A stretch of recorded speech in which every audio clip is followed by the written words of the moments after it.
شدد خالد جلال المدير الفني للنادي الإسماعيلي على أهمية تواجد الجماهير في مباريات الدراويش المقبلة، والبداية من مباراة مودرن سبورت اليوم الجمعة في مجموعة تفادي الهبوط. الإسماعيلي يستضيف نظيره مودرن سبورت في تمام الساعة 8 مساء اليوم الجمعة على استاد الإسماعيلية ضمن منافسات الجولة السادسة من مجموعة تفادي الهبوط بالدوري.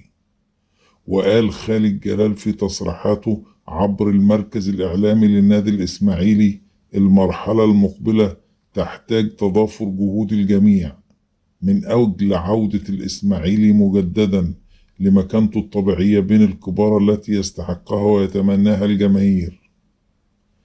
وطلب من الجماهير بضرورة ملء مدرجات استاد الإسماعيلية اليوم الجمعة لما يمثله من دفعة معنوية جديدة للاعبي الفريق فيما تبقى من عمر مسابقة دوري، للبقاء بين الكبار بدور الأضواء والشهرة الموسم المقبل.